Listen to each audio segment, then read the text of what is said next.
So why did I decide to review this episode instead of Tale of X9? To put it simply, after dealing with Pet Sitter Pat, I needed something that I've had a personal resonance with while growing up. And if there's anything that falls into that category, it would have been one of my favorite animes growing up, Zatch Bell. Yeah, that's right, we're tackling an episode of anime this week. I normally don't do animes because they tend to have continual narratives that would 1. Require a lot of backstory to explain what's going on, and 2. Might spoil things for new people interested in the show. Also, the pacing of some animes, particularly the bad ones, is horribly wonky, with like 10 episodes of nothing happening followed by the plot moving miles in one episode. Luckily, Zatch Bell is not one of those animes, and it continues its narrative fairly well episode to episode, some filler episodes notwithstanding. I picked one of the earlier episodes, so there wouldn't be that much that I have to explain. This is before Brago, this is before Tien Megumi, and this is before Kanchime. I also picked this episode because I feel that this is where it turned from a good show to a great show. Because, let's just say that this show is great at its emotional moments. And that's probably from the concept alone. Every 1,000 years, 100 demon children named Momodo come to Earth. I call them demon children, and the anime does too, but they can really be anything, from dragons to horses. But most of them do take the form of children. They're locked in a battle to be king of the Momodo world. And to aid them, they have magical spellbooks that can unleash outstanding powers. Unfortunately, they can't cast the spells themselves. They need a human companion to read them. To unlock more and better powers, their relationship with their human needs to grow, although the first spell can always be read by the human in question. The object of the game is to burn your opponent's book. Once the book is burnt, the Momodo loses and is sent back to their world forever. As you might have guessed, those last two facts can and does lead to a lot of heart-wrenching moments. This episode starts with a little girl crying in the rain. Before Momodo finds their human, they live lost and alone in the world, and it can take months for them to find their human. Another girl walks up to her and comforts her, and she brings the little girl home. The little girl's name is Kolulu. Per the episode's title, why is it so important to note that she's a kind Momodo? Because, well, let's just say that most of the other Momodo, even if they're not evil, want to win this competition by any means necessary. Anyway, the other girl's name is Lori, and we learn that her parents are never around. Lori takes care of Kolulu, and we learn that she doesn't have any parents at all.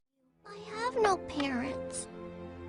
No parents? Come on, you don't really mean that. Where do you live? Who looks after you? There's nobody. I don't live anywhere. That's why I'm lost. I've got no place to go. I'm all alone.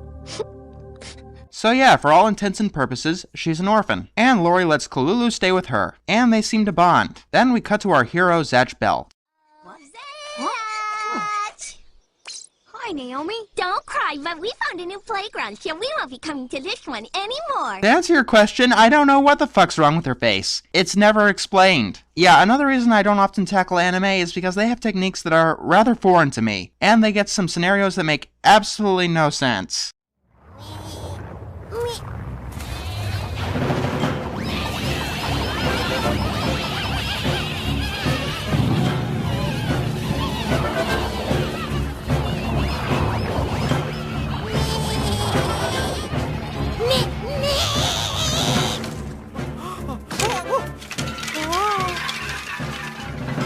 Yes, you are seeing a giant octopus on land and eating sheep. And no, context doesn't help because this is the first scene of the first episode. But regardless, this is Naomi, and she's Zatch's bully. When Zatch's horse friend, who is later named Ponygon, cheers him up, she makes the two of them blast off. They presumably get back to the ground by bumping into Team Rocket. We cut to sometime later when Zatch is begging his human, Kyo, to take him to school. Kyo gets Zatch off his back by telling him to play with his new friend, the Vulcan 300, and it seems to work. Back to Lori and Kolulu. It seems that their relationship has grown. Then Zatch wanders up to her. Oh, I forgot to mention that Zatch has amnesia and has forgotten everything about the Momodo world. You find out why later in one of the more intense episodes. But Zatch is the only Momodo with amnesia. Kolulu is surprised that Zatch doesn't remember her. And then we learn that Lori is a better sibling than Kyo. While Kyo made Vulcan out of garbage, Lori handcrafted Kolulu's doll.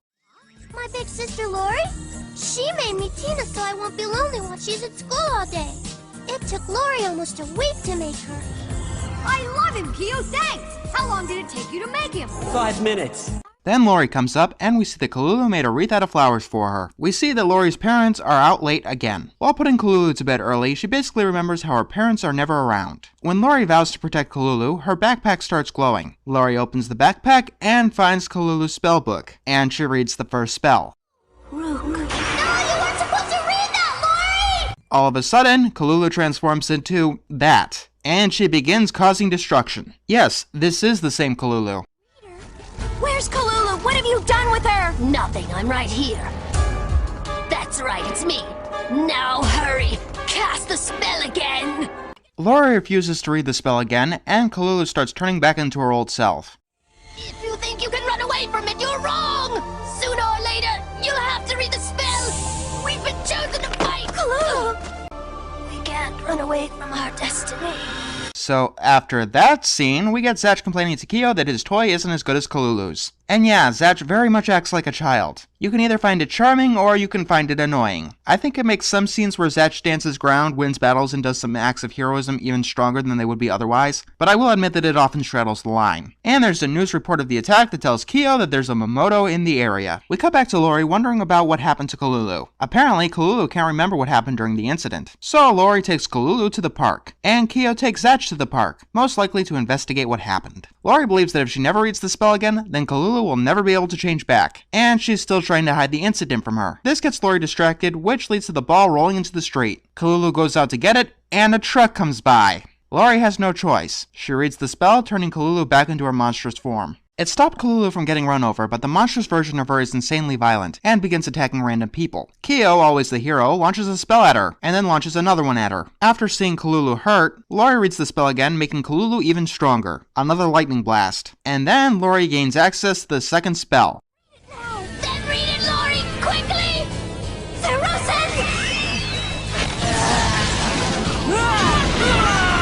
Wow, that's actually pretty cool. Luckily, our heroes manage to mostly dodge it. Then Zatch recognizes Lori, and then she sees that she and Kolulu are both crying. They don't want to fight, and I don't want to fight with them either. That's enough, Kyo. No more spells. What? And just let them attack us? Are you out of your mind? No more fighting. I won't do it. Can't you just leave us alone? Huh? Don't force us to attack you again! Listen to her. She doesn't want to do this. She's not our enemy, Kyo. He stops Kolulu's attack. I know that girl. She's super nice and kind. You know her? She's Kolulu's big sister, and she's a good sister. She spent weeks making her a special friend. Not 5 minutes like some people I know. Then Zatch reveals who they are in an attempt to stop the fight. Zatch learns of Kolulu's monstrous form, but while everyone else has stopped fighting, she keeps at it. Until Lori takes the attack and holds Kolulu in an embrace. It's alright! I'm here! It's me, Lori! And Kolulu eventually morphs back into her old form. Kolulu wakes up sometime later, and she sees all the destruction that she caused, and she knows that she caused it. Then she humbly requests that Zatch burn her book. My book! What? What are you talking about? Kolulu, if I destroy your book, you'll disappear. You'll go back to the Momodo world forever. That's right. And if I go back, the other me goes back too. The bad me that likes to fight and hurt people. I never wanted to fight this battle. But you see, the good ones like me, the ones who want to run away, we're given other personalities that like to fight. That way we can't run away. We can't escape our destiny. But hold on, if I never read the spell again, But you will! You read it again this time, didn't you? Even though you knew bad things would happen. Another personality that forces them to fight, even when they don't want to. You know it's impossible for me to burn my own book. So you'll have to do it for me, Zatch. I can't! No way! Don't ask me! This is crazy. Don't you want to stay here with Lori? Of course! Okay, and anyway, I'm here to look after you. So just cut it out, okay? I'm sorry. I want it to be over. Tonight. Oh. Zatch, look at her book. Look at it closely. Why? What about it? She's good and nice, and she's the strongest one of us all. To sacrifice everything. I don't know if I could do it. Zakir! Ah! Huh? Wait a second, what happened? What'd you make me do, Kyo? She was right, Zatch. It's the only way. Please don't be sad. You know it had to be done. It's for the best. Really, I'm glad he did it. Yeah, but... Huh? No! Don't leave me, please! I don't want to be all alone again. You won't be alone, Lori. Even now, you're not alone, because you've got your mom and dad. You know, maybe they'd be different if you just told them how you feel. At least promise me you'll try. I will. Good. And meanwhile, you'll always have me. I'll be watching you from wherever I am, because we're sisters, right? That's right. Kolulu! Bye, Zatch. Goodbye, Kyo. If the king of our world was a benevolent king, maybe we wouldn't have to come here and fight in the first place. Yeah, maybe you're right. You are right.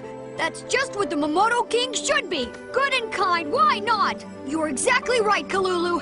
And I swear, if I win this battle, when I win this battle, that's just the kind of king I'll be. I know you will, Zatch.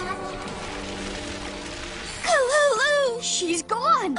I hope that you don't forget this moment, because the show sure doesn't. This episode gives Zatch something to fight for, and essentially gives the show its direction. From this point forward, Zatch vows to become a benevolent king. Does he succeed? Truth be told, I have no idea. There are 150 episodes, but the English dub only made it to episode 100. I think it was canned for lack of popularity, but that utterly baffles me. Sure, it can get cheesy at points, and it hammers in the theme of friendship more than friendship is magic, and no, I'm not kidding about that, but there are so many episodes that stand as strong or even stronger than this episode. If this interests you at all, I suggest you check out episode 6, The Mystery of the Missing Red Book, episodes 14 and 15 that introduces Tien Megumi, episode 18, London Calling, episode 22, The Dancing Momodo, episode 27, Danny Boy, episodes 37 and 38, The Battle at Hong Kong, or episode 50, Big Brother Kanchume. I'll probably tackle those other episodes at some point. Actually, I probably will. And yes, I'll do Tale of X9 next time. I'm not entirely sure if Zatch is my favorite anime, but it is the one that I know the absolute best.